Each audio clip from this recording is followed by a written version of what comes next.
ناظرین، شام کے دارالحکومت دمشق کے شمال میں تقریباً 30 کلومیٹر کے فاصلے پر واقع سیدنایا جیل دنیا کی بدترین جیلوں میں شمار کی جاتی ہے۔ یہ جیل شام کے سیاسی اور فوجی نظام کی ایک خوفناک علامت ہے جو انسانی حقوق کی سنگین خلاف ورزیوں کے لیے پوری دنیا میں مشہور ہے۔ سیدنایا جیل کو بین الاقوامی سطح پر انسانی حقوق کی تنظیموں نے موت کا گھر اور انسانی ذبح خانہ کے ناموں سے پکارا ہے۔ اس جیل کی تاریخ، اس میں قیدیوں کے حالات اور ان پر ہونے والے مظالم کی تفصیلات ملک شام پر پچھلے 50 سالوں سے قائم اسد خاندان کی آمرانہ حکومت کے مظالم کو بے نقاب کرتی ہیں۔ سیدنایا جیل کو 1980 کی دہائی میں شام کے اس وقت کے صدر حافظ الاسد کے حکم پر تعمیر کیا گیا۔ یہ جیل بظاہر ایک فوجی جیل کے طور پر کام کرتی تھی، لیکن اس کا اصل مقصد حکومت کے سیاسی مخالفین کو قابو میں رکھنا اور انہیں اذیت دینا تھا۔ سن 2000 میں حافظ الاسد کے انتقال کے بعد ان کے بیٹے بشار الاسد نے اقتدار سنبھالا اور اس جیل کو اپنی حکومت کے سیاسی دشمنوں کو کچلنے کے لیے استعمال کیا۔ سن 1970 کی دہائی سے شام میں اسد خاندان کی حکومت رہی ہے جو اپنی سخت گیر حکمرانی اور مخالفین پر مظالم کے لیے مشہور ہے۔ سیدنایا جیل ان مظالم کی ایک خوفناک مثال ہے جہاں حکومت نے اسلام پسندوں، سیاسی کارکنوں، صحافیوں اور عام شہریوں کو بھی قید کیا جو کسی بھی وجہ سے حکومت کی پالیسیوں سے اختلاف کرتے تھے۔ سن 2011 میں شروع ہونے والی عرب بہار کے دوران شام میں بھی عوامی مظاہرے ہوئے جنہوں نے بشار الاسد کی حکومت کے خلاف بڑے پیمانے پر تحریک پیدا کی۔ حکومت نے ان مظاہروں کو کچلنے کے لیے سخت اقدامات کیے اور ہزاروں افراد کو گرفتار کر کے سیدنایا جیل میں ڈال دیا۔ سیدنایا جیل دمشق کے شمال میں ایک پہاڑی علاقے میں واقع ہے جس کا ڈیزائن قیدیوں کو مکمل طور پر الگ تھلگ رکھنے کے لیے بنایا گیا ہے۔ یہ جیل 2 بڑی عمارتوں پر مشتمل ہے جنہیں سرخ عمارت اور سفید عمارت کہا جاتا ہے۔ سرخ عمارت زیادہ بدنام ہے جہاں قیدیوں کو انتہائی سخت حالات میں رکھا جاتا ہے۔ اسد خاندان کے دور میں جیل کی سیکیورٹی انتہائی سخت تھی۔ داخلی راستوں پر مسلح فوجی پہرا دیتے تھے اور جیل کے اندر ہر کمرہ نگرانی کے لیے کیمروں اور دیگر آلات سے لیس تھا۔ قیدیوں کو نہ صرف جسمانی بلکہ ذہنی طور پر بھی قید میں رکھا جاتا تھا تاکہ نہ وہ اپنے خاندانوں سے رابطہ کر سکیں اور نہ ہی کسی وکیل تک رسائی حاصل کر سکیں۔ سیدنایا جیل میں قیدیوں کو زندگی کی بنیادی ضروریات جیسے خوراک، پانی اور طبی سہولیات سے محروم رکھا جاتا تھا۔ قیدیوں کو اکثر گندے اور بدبودار کمروں میں رکھا جاتا تھا جہاں روشنی یا تازہ ہوا کا کوئی انتظام نہیں تھا۔ قیدیوں کو روزانہ صرف معمولی مقدار میں خوراک دی جاتی تھی جو ان کی جسمانی صحت کو نقصان پہنچاتی۔ پانی کا معیار انتہائی ناقص ہوتا جس کی وجہ سے قیدی کئی بیماریوں کا شکار ہو جاتے۔ سیدنایا جیل میں قیدیوں پر ہونے والے تشدد کے طریقے انتہائی ظالمانہ اور غیر انسانی تھے۔ جسمانی تشدد میں شامل ان طریقوں میں قیدیوں کو بیلٹ، لوہے کی سلاخوں اور دیگر اوزاروں سے مارا جاتا تھا۔ قیدیوں کو دن رات چیخو پکار اور تشدد کی آوازیں سننے پر مجبور کیا جاتا تھا۔ قیدیوں کو بجلی کے جھٹکے سے اذیت دی جاتی تھی اور سخت مشقت پر مجبور کیا جاتا تھا جس سے ان کی جسمانی حالت مزید خراب ہو جاتی تھی۔ ایمنسٹی انٹرنیشنل کی رپورٹس کے مطابق سن 2011 سے 2015 کے درمیان سیدنایا جیل میں 13,000 سے زائد قیدیوں کو بغیر کسی مقدمے کے قتل کیا گیا۔ انہیں اجتماعی پھانسیاں دی گئیں اور ان کی لاشوں کو خفیہ طور پر دفن کر دیا گیا۔ سن 2017 میں ایمنسٹی انٹرنیشنل نے سیدنایا جیل کے بارے میں ایک تفصیلی رپورٹ شائع کی جس میں اس جیل کو انسانی ذبح خانہ قرار دیا گیا۔ رپورٹ میں بتایا گیا کہ قیدیوں کو جیل میں داخل ہونے کے فوراً بعد مارا پیٹا جاتا ہے اور انہیں شدید ذہنی اور جسمانی اذیت دی جاتی ہے۔ اقوام متحدہ نے بھی سیدنایا جیل میں ہونے والے مظالم کی کئی مرتبہ شدید مذمت کی اور شامی حکومت پر زور دیا کہ وہ ان مظالم کو روکے اور قیدیوں کو انصاف فراہم کرے، مگر اس کے باوجود اسد خاندان کا ظلم و جبر جاری رہا۔ سیدنایا جیل سے بچ کر نکلنے والے کئی قیدیوں نے اپنی زندگی کے خوفناک تجربات کو بیان کیا۔ ایک سابق قیدی نے بتایا کہ انہیں بغیر کسی مقدمے کی گرفتار کیا گیا اور سیدنایا جیل میں ڈال دیا گیا۔ قیدی نے بتایا کہ انہیں دن رات زنجیروں میں باندھ کر رکھا گیا اور روزانہ مارا پیٹا جاتا تھا۔ انہیں کئی دنوں تک بھوکا پیاسا رکھا گیا اور اس کے کئی ساتھی قیدی تشدد کی وجہ سے اس کی آنکھوں کے سامنے مر گئے۔ سیدنایا جیل میں خواتین قیدیوں کو بھی بدترین حالات کا سامنا کرنا پڑتا تھا۔ کئی خواتین کو جنسی تشدد اور ہراسانی کا سامنا کرنا پڑتا اور ان کے ساتھ غیر انسانی سلوک بھی کیا جاتا تھا۔ سیدنایا جیل سے بچ نکلنے والے کئی قیدیوں نے اپنی کہانیاں دنیا کے سامنے پیش کی ہیں۔ ایک قیدی نے بتایا کہ انہیں کئی دنوں تک زنجیروں میں باندھ کر رکھا گیا اور روزانہ مارا پیٹا گیا۔ ان کے کئی ساتھی قیدی تشدد کی وجہ سے ہلاک ہو گئے۔ ایک اور قیدی نے کہا کہ انہیں 6 ماہ تک تنہائی میں رکھا گیا۔ جہاں نہ روشنی تھی اور نہ ہی تازہ ہوا تھی۔ سدنایا جیل، جو شام میں انسانی حقوق کی خلاف ورزیوں اور شدید ظلم و ستم کی علامت کے طور پر جانی جاتی ہے، دنیا کی سب سے زیادہ خوفناک جیلوں میں سے ایک ہے۔ یہ جیل خاص طور پر ان لوگوں کے لیے بدنام ہے جو سیاسی قیدی یا حکومتی پالیسیوں کے ناقد رہے، جن میں سنی علماء بھی شامل ہیں۔ انسانیت کے اس ذبح خانے میں شام کے نہتے مسلمانوں پر ظلم و ستم اور بربریت کی جو داستانیں رقم کی گئیں، ان تشدد کے خوفناک طریقوں میں سے چند ایک ہم آپ کے سامنے پیش کرتے ہیں۔ سدنایا جیل میں قیدیوں کو ذہنی دباؤ دینے کے لیے ان کے اہل خانہ کی جھوٹی خبروں کے ذریعے اذیت دی جاتی تھی۔ ایک مشہور سنی عالم کو جیل حکام نے بتایا کہ ان کے تمام خاندان کو اسد حکومت کے خلاف کام کرنے کے الزام میں قتل کر دیا گیا ہے، حالانکہ یہ بات جھوٹ تھی۔ یہ نفسیاتی حربے قیدیوں کو توڑنے کے لیے استعمال کیے جاتے تھے۔ کئی قیدیوں نے یہ رپورٹ کیا ہے کہ سدنایا جیل میں قرآن پاک کی بے حرمتی کی جاتی تھی۔ سنی علماء کو قرآن پاک پڑھنے یا نماز پڑھنے کی اجازت نہیں دی جاتی تھی، اور اگر وہ خفیہ طور پر عبادت کرتے ہوئے پکڑے گئے تو ان پر سخت تشدد کیا جاتا تھا۔ سن 2013 میں ایک گروہ نے بھوک ہڑتال کا آغاز کیا، جس میں شام کے کئی معزز سنی علماء شامل تھے۔ ان کا مطالبہ تھا کہ ان کے سامنے انسانی سلوک کیا جائے اور ان کے مقدمات کو عدالتی نظام کے تحت سنا جائے۔ اس پر جیل انتظامیہ نے ان پر شدید تشدد کیا اور کئی قیدی بھوک ہڑتال کے دوران ہی ہلاک ہو گئے۔ جیل میں قیدیوں کو انتہائی گندے ماحول میں رکھا جاتا تھا، جہاں نہ صفائی کا انتظام ہوتا اور نہ ہی پینے کا صاف پانی تھا۔ اس طرح کئی قیدی گندگی اور بیماریوں سے مر گئے کیونکہ ان کو علاج فراہم نہیں کیا جاتا تھا۔ ایمنسٹی انٹرنیشنل اور دیگر تنظیموں کی رپورٹ کے مطابق سدنایا جیل میں علماء کرام سمیت سینکڑوں قیدیوں کو بغیر مقدمے کے قتل کیا گیا۔ ان قیدیوں کو اکثر رات کے وقت لے جایا جاتا تھا اور ان کے اہل خانہ کو کبھی بھی ان کے انجام کے بارے میں اطلاع نہیں دی جاتی تھی۔ جو قیدی سدنایا جیل سے زندہ واپس آئے، انہوں نے بتایا کہ وہاں علماء کو خاص طور پر نشانہ بنایا جاتا تھا۔ ایک قیدی نے کہا کہ ہمیں مذہب کے جرم میں سزا دی جا رہی تھی۔ اسلام پسند لوگوں کو زیادہ مارا جاتا تھا کیونکہ وہ لوگوں کو حق بات سکھاتے تھے۔ Amnesty international, human rights watch اور دیگر تنظیموں نے سدنایا جیل میں ہونے والے مظالم کو انسانیت کے خلاف جرم قرار دیا۔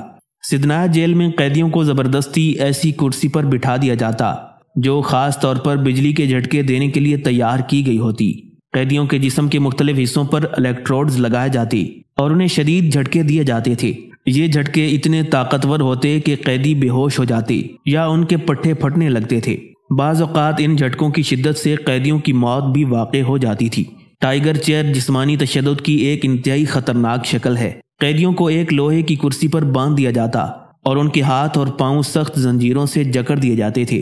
پھر انہیں گھنٹوں یا دنوں تک اسی حالت میں رکھا جاتا، جس کی وجہ سے ان کی ہڈیاں ٹوٹ جاتی یا خون کی روانی رک جاتی تھی۔ ٹائیگر چیئرز کی سزا کی وجہ سے اکثر قیدی مستقل معذوری کا شکار ہو جاتے تھے۔ سدنایا جیل میں قیدیوں کو کھانے پینے کی بنیادی ضروریات سے محروم رکھا جاتا تھا۔ کئی دنوں تک قیدیوں کو کھانے کے نام پر خشک روٹی کا ایک چھوٹا سا ٹکڑا دیا جاتا تھا۔ پانی اکثر آلودہ بہت کم مقدار میں دیا جاتا، جس سے قیدی شدید کمزوری اور بیماری کا شکار ہو جاتے تھے۔ کئی قیدی اس سزا کی وجہ سے موت کے منہ میں بھی چلے جاتے تھے۔ قیدیوں کو ایک ایسے کمرے میں رکھا جاتا جہاں درجہ حرارت انتہائی کم ہوتا۔ انہیں برہنہ کر کے ٹھنڈی زمین پر لٹا دیا جاتا۔ کئی گھنٹوں تک قیدیوں کو شدید سردی میں رکھا جاتا، جس کی وجہ سے وہ کانپنے لگتے اور بعض اوقات ہائپوتھرمیا کی وجہ سے مر جاتے۔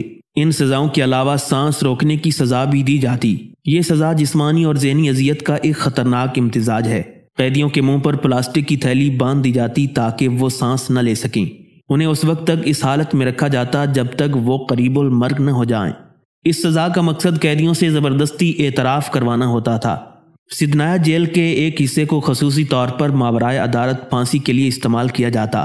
قیدیوں کو اکثر رات کے وقت لے جایا جاتا اور انہیں بغیر کسی عدالتی کارروائی کے پھانسی دے دی جاتی تھی۔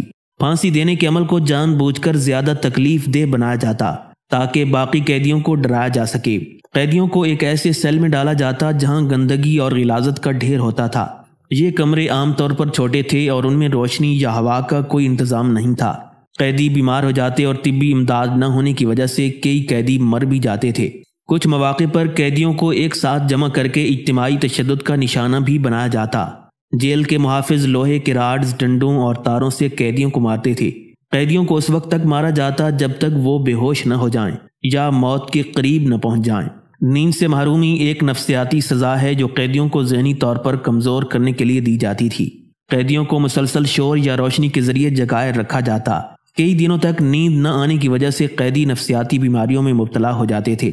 سدنایا جیل کے اس قصاب خانے میں قیدیوں کو ہاتھوں اور پیروں سے باندھ کر ہوا میں لٹکا دیا جاتا تھا۔ انہیں کئی گھنٹوں تک اس حالت میں رکھا جاتا جس سے ان کی ہڈیاں ٹوٹنے اور پٹھے پھٹنے کا امکان ہوتا تھا۔ اس سزا کا مقصد قیدیوں کو جسمانی اور ذہنی طور پر توڑنا ہوتا تھا۔ قیدیوں کے جسم پر تشدد کے دوران جو زخم آتے ہیں ان پر نمک ڈال دیا جاتا۔ اس عمل سے زخموں میں شدید جلن ہوتی اور انفیکشن کا خطرہ بڑھ جاتا۔ اس اذیت کے دوران قیدی اکثر بے ہوش ہو جاتے تھے۔ سدنایا جیل میں مذہبی قیدیوں خاص طور پر سنی علماء کو ان کے عقائد کی وجہ سے نشانہ بنایا جاتا۔ قیدیوں کو نماز پڑھنے یا قرآن پاک کی تلاوت کرنے کی اجازت نہیں دی جاتی تھی۔ اگر کوئی قیدی خفیہ طور پر عبادت کرتا پکڑا جائے تو اسے سخت تشدد کا سامنا کرنا پڑتا۔ کئی قیدیوں کو قرآن مجید کی بے حرمتی دیکھنے پر مجبور کیا جاتا جو ان کے لیے ناقابل برداشت اذیت تھی۔ سدنایا جیل میں قیدیوں کو زنجیروں سے جکڑ کر کئی دنوں تک ایک ہی حالت میں رکھا جاتا۔ قیدیوں کو زمین یا کرسی پر بٹھا کر ان کے ہاتھ اور پاؤں زنجیروں سے اس طرح باندھ دیے جاتے کہ وہ ہل بھی نہ سکیں۔ کئی دنوں تک ایک ہی حالت میں رہنے کی وجہ سے ان کے پٹے اور ہڈیاں بری طرح متاثر ہوتیں اور بعض اوقات قیدی مستقل معذور بھی ہو جاتے تھے۔ شام کی اس جیل میں قیدیوں کو ایسے سیل میں بند کر دیا جاتا جہاں زہریلی گیسیں چھوڑی جاتیں۔ یہ گیسیں قیدیوں کے سانس لینے میں دشواری پیدا کرتیں اور ان کے پھیپھڑوں کو نقصان پہنچاتی تھیں۔ اس سزا کو قیدیوں کو اذیت دینے اور انہیں خوف زدہ کرنے کے لیے استعمال کیا جاتا تھا۔ کئی قیدی گیس کی شدت برداشت نہ کر پانے کی وجہ سے موقع پر ہی دم توڑ دیتے، جبکہ زندہ بچنے والے زندگی بھر کے لیے بیماریوں کا شکار ہو جاتے تھے۔ قیدیوں کو سزا دینے کے لیے ان کے جسم پر ابلتا ہوا پانی ڈالا جاتا۔ گرم پانی کی وجہ سے قیدیوں کی جلد بری طرح جھلس جاتی اور ان کے زخم مزید تکلیف دہ ہو جاتے۔ پھر ان زخموں کا علاج نہیں کیا جاتا جس کی وجہ سے انفیکشن عام ہوتا اور قیدیوں کی موت کا باعث بنتا۔ قیدیوں کو ایسے کمرے میں بند کر دیا جاتا جہاں مکمل اندھیرا ہوتا تھا۔ کئی دنوں یا ہفتوں تک قیدیوں کو روشنی سے محروم رکھا جاتا جس سے ان کی آنکھیں اور ذہن متاثر ہوتے تھے۔ اندھیرے میں رہنے کی وجہ سے قیدی نفسیاتی دباؤ کا شکار ہو جاتے اور اکثر اپنے ہوش و حواس کھو بیٹھتے۔ یہ سزا قیدیوں کو ذہنی طور پر کمزور کرنے کے لیے دی جاتی تھی۔ سدنایا جیل میں نہتے مسلمان قیدیوں کو زبردستی پکڑ کر ان کے سر کو بار بار دیواروں سے ٹکرایا جاتا۔ اس عمل سے قیدیوں کو شدید چوٹیں آتیں اور کئی قیدی دماغی طور پر معذور ہو جاتے۔ بعض اوقات قیدی اسی لمحے دم توڑ دیتے اور باقی اپنی زندگی کے لیے مفلوج ہو جاتے۔ قیدیوں کو ایسے کمروں میں رکھا جاتا جہاں دھواں چھوڑا جاتا تھا۔ یہ دھواں قیدیوں کے سانس لینے میں دشواری پیدا کرتا اور ان کے پھیپھڑوں کو شدید نقصان پہنچاتا۔ بعض قیدی دم گھٹنے کی وجہ سے مر جاتے جبکہ باقی شدید بیماریوں کا شکار ہو جاتے تھے۔ سدنایا جیل میں قیدیوں کو جسمانی اذیت دینے کے لیے ان کے جسم کے مختلف اعضاء کاٹ دیے جاتے۔ اس عمل کو جان بوجھ کر بغیر کسی دوا یا بے ہوشی کے کیا جاتا تھا تاکہ قیدی کو زیادہ سے زیادہ تکلیف پہنچائی جا سکے۔ اکثر قیدی اس ظلم کی تاب نہ لاتے ہوئے مر جاتے۔ سدنایا جیل میں ایک خاص کمرہ تھا جہاں قیدیوں کے جسمانی اعضاء کاٹے جاتے تھے اور ان کے جسموں کے حصے وہاں رکھے جاتے تھے۔ دوسرے قیدیوں کو اس کمرے میں لے جا کر یہ مناظر دکھائے جاتے تاکہ ان پر نفسیاتی دباؤ ڈالا جا سکے۔ یہ کمرہ جیل کی دہشت اور ظلم کی بہت بڑی علامت تھی۔ قیدیوں کو دن رات شور کے ذریعے ذہنی اذیت دی جاتی۔ جیل کے سپیکر سے مسلسل چیخنے، دھماکوں یا خوفناک آوازیں چلائی جاتیں۔ قیدیوں کو نیند سے محروم رکھا جاتا اور وہ نفسیاتی مسائل کا شکار ہو جاتے۔ قیدیوں کو زبردستی ایک دوسرے کے ساتھ لڑنے پر مجبور کیا جاتا تھا۔ جو قیدی دوسرے کو زیادہ نقصان پہنچاتا اسے رہا کرنے کا جھوٹا وعدہ کیا جاتا تھا۔ اس عمل کے دوران کئی قیدی موت کے منہ میں چلے جاتے اور زندہ رہنے والے شدید ذہنی دباؤ کا شکار ہو جاتے تھے۔ سدنایا جیل کے ایک حصے میں ایک خوفناک حصہ تھا جہاں قیدیوں کو ایسے گڑھے میں ڈالا جاتا جس میں سانپ اور زہریلے کیڑے موجود ہوتے تھے۔ قیدیوں کو وہاں گھنٹوں تک چھوڑ دیا جاتا اور کئی قیدی ان سانپوں اور زہریلے کیڑوں کے کاٹنے سے ہلاک ہو جاتے تھے۔ قیدیوں کے جسم پر تشدد کے دوران جو زخم آتی ہیں ان پر گرم لوہے کی سلاخیں لگائی جاتیں۔ اس عمل سے قیدی ناقابل بیان تکلیف کا شکار ہوتے اور ان کے زخم مزید خراب ہو جاتے تھے۔ اس سزا کا مقصد قیدیوں کو اذیت دینا اور ان کی خود اعتمادی کو ختم کرنا تھا۔ ایک اور انتہائی ظالمانہ سزا یہ تھی جس میں قیدیوں کے ہاتھوں اور پاؤں کے ناخن زبردستی کھینچے جاتے تھے۔ اس عمل کو قیدیوں کی چیخ و پکار کے باوجود جاری رکھا جاتا۔ خون بہنے کی شدت اور انفیکشن کی وجہ سے کئی قیدی موت کے قریب پہنچ جاتے تھے۔ قیدیوں کو ان کے ہاتھوں یا پیروں سے لٹکایا جاتا اور ان کے جسم پر وزن باندھا جاتا تھا۔ اس عمل سے قیدیوں کے جوڑ اور پٹھے شدید متاثر ہوتے۔ کئی قیدیوں کے ہاتھ یا پاؤں کی ہڈیاں ٹوٹ جاتی اور وہ زندگی بھر کے لیے معذور ہو جاتے تھے۔ قیدیوں کو ایک گڑھے میں ڈال کر ان پر مٹی ڈال دی جاتی مگر انہیں زندہ رکھا جاتا تھا۔ اس عمل کا مقصد قیدیوں کے اندر شدید خوف اور گھبراہٹ پیدا کرنا تھا۔ کئی قیدی اس سزا کے دوران دم گھٹنے کی کیفیت یا ذہنی صدمے کی وجہ سے مر جاتے تھے۔ سدنایا جیل کے قیدیوں کو لوہے یا چمڑے کی دھاریوں سے مارا جاتا تھا۔ یہ مار پیٹ اتنی شدید ہوتی کہ قیدیوں کی جلد پھٹ جاتی اور ان کے جسم پر گہرے زخم بن جاتے تھے۔ زخموں کا علاج نہ ہونے کی وجہ سے وہ انفیکشن کا شکار ہوتے جو موت تک لے جاتا تھا۔ قیدیوں کو پھانسی کے لیے تیار کیا جاتا لیکن آخری لمحے میں انہیں چھوڑ دیا جاتا۔ یہ عمل بار بار دہرایا جاتا تاکہ قیدیوں کے ذہن میں موت کا خوف پیدا ہو۔ قیدیوں کے جسم کے مختلف حصوں کے مسلز کاٹ دیے جاتے۔ یہ عمل انتہائی دردناک ہوتا اور قیدیوں کو ہمیشہ کے لیے معذور کر دیتا۔ اس سزا کا مقصد قیدیوں کو مکمل طور پر بے بس اور جسمانی طور پر ناکارہ بنانا ہوتا تھا۔ مازن الحمدہ شام کے ایک شہری ہیں جو انسانی حقوق کی جدوجہد کے لیے عالمی توجہ کا مرکز بنے۔ ان کی کہانی مظلومیت، ظلم اور انسانی استقامت کا آئینہ ہے۔ مازن سن 1987 میں شام کے شہر دیر الزور میں پیدا ہوئے۔ وہ ایک عام شہری کی طرح زندگی گزار رہے تھے لیکن شام کے حالات نے ان کی زندگی کو یکسر بدل دیا۔ 2011 میں شام میں بشار الاسد کی حکومت کے خلاف عوامی مظاہرے شروع ہوئے جو بعد میں ایک خونی خانہ جنگی میں تبدیل ہو گئے۔ مازن ان مظاہروں میں شامل ہوئے اور حکومت کے خلاف آواز بلند کی۔ وہ پرامن مظاہروں کے ذریعے انسانی حقوق اور آزادی کے حق میں سرگرم تھے لیکن ان کی یہ سرگرمیاں حکومت کی نظر میں آ گئیں اور انہیں سن 2012 میں گرفتار کر لیا گیا۔ مازن کو شام کی بدنام زمانہ جیلوں میں قید کیا گیا جن میں سیدی مقدم، عدرا اور تدمر کی جیلیں شامل ہیں۔ انہیں بغیر کسی مقدمے کے برسوں تک قید رکھا گیا۔ قید کے دوران مازن کو ناقابل بیان اذیتیں دی گئیں جن میں جسمانی تشدد، بھوک اور ذہنی دباؤ شامل تھے۔ انہوں نے جیل میں اپنے ساتھی قیدیوں کو مرتے ہوئے دیکھا اور ان کے دکھ درد کو قریب سے محسوس کیا۔ سن 2014 میں مازن کو رہا کر دیا گیا لیکن اس کے دل و دماغ پر جیل کے دنوں کی یادیں نقش ہو چکی تھیں۔ رہائی کے بعد وہ شام سے فرار ہو کر یورپ پہنچے جہاں انہوں نے دنیا کے سامنے شام کی جیلوں میں ہونے والے مظالم کی گواہی دی۔ باسل نام کے ایک نوجوان انجینئر اور پرامن سیاسی کارکن تھے جو شام میں انسانی حقوق اور آزادی کے لیے آواز بلند کر رہے تھے۔ وہ اپنی تعلیم کے دوران اپنے علاقے میں لوگوں کی فلاح و بہبود کے لیے سرگرم تھے۔ 2011 میں شام میں مظاہروں کا آغاز ہوا تو باسل نے بھی بشار الاسد کی حکومت کے خلاف پرامن مظاہروں میں حصہ لیا۔ وہ حکومت کی ناانصافیوں کے خلاف آواز اٹھانے والوں میں نمایاں تھے جس کی وجہ سے وہ حکومت کے نشانے پر آ گئے۔ باسل کو سن 2012 میں شام کی سیکیورٹی فورسز نے گرفتار کر لیا۔ انہیں پہلے خفیہ جیلوں میں رکھا گیا اور پھر سدنایا جیل میں منتقل کیا گیا۔ باسل کے خاندان نے برسوں تک ان کی رہائی کی کوششیں کیں لیکن کوئی اطلاع نہیں ملی۔ سن 2018 میں یہ اطلاع ملی کہ باسل ان ہزاروں قیدیوں میں شامل تھے جنہیں سدنایا جیل میں اجتماعی پھانسی دی گئی۔ ان کی موت کی تصدیق حکومت نے کئی سال بعد کی لیکن ان کے خاندان کو ان کی لاش تک واپس نہیں ملی۔ کمال نام کے ایک پرعزم نوجوان تھے جو شام کے ایک متوسط گھرانے سے تعلق رکھتے تھے۔ وہ ایک طالب علم اور پرامن مظاہرین میں سے تھے جو سن 2011 میں بشار الاسد کی حکومت کے خلاف ہونے والے احتجاج میں شریک ہوئے۔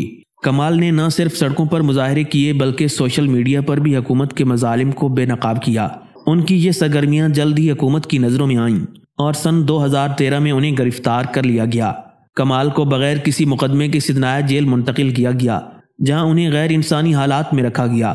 وہاں قیدیوں کو نہ صرف جسمانی بلکہ ذہنی اذیتیں بھی دی جاتی تھیں۔ کمال نے گواہی دی کہ قیدیوں کو مسلسل تشدد، بھوک اور نفسیاتی دباؤ میں رکھا جاتا تھا۔ کمال کو ایک چھوٹے اور تاریک سیل میں رکھا گیا جہاں نہ روشنی تھی اور نہ ہی ہوا کی گزرگاہ تھی۔ انہیں روزانہ مارا پیٹا جاتا تھا اور کئی دنوں تک بغیر کھانے کے رکھا جاتا تھا۔ دیگر قیدیوں کی اذیتوں کو دیکھنا ان کے لیے مزید تکلیف دہ تھا۔ کمال نے جیل میں دیگر قیدیوں کے ساتھ ایک مضبوط رشتہ قائم کیا۔ وہ ایک دوسرے کے لیے امید کا سہارا بنے۔ انہوں نے مل کر فرار کی منصوبہ بندی کی لیکن اس کے لیے غیر معمولی صبر اور ہوشیاری کی ضرورت تھی۔ کمال کا فرار سدنایا جیل جیسے محفوظ ترین مقام سے ایک ناقابل یقین کہانی ہے۔ کمال اور ان کے چند ساتھی قیدیوں نے جیل کے کمزور مقامات کا جائزہ لیا۔ انہوں نے جیل کے اندرونی نظام اور گارڈز کے معمولات کا گہرائی سے مشاہدہ کیا۔ فرار کی رات انہوں نے جیل کے ایک کمزور کونے سے دیوار توڑنے کی کوشش کی جس کے لیے انہوں نے جیل کے اندر موجود وسائل جیسا کہ ٹوٹے ہوئے لوہے کے ٹکڑے استعمال کیے۔ فرار کے دوران کمال اور ان کے ساتھیوں کو کئی بار پکڑے جانے کا خطرہ لاحق ہوا لیکن وہ خاموشی اور ہوشیاری کے ساتھ جیل کی دیوار پار کرنے میں کامیاب رہے۔ کمال جیل سے فرار ہونے کے بعد شام کے سرحدی علاقے تک پہنچے اور وہاں سے ایک خفیہ نیٹ ورک کی مدد سے ملک سے باہر نکلنے میں کامیاب ہو گئے۔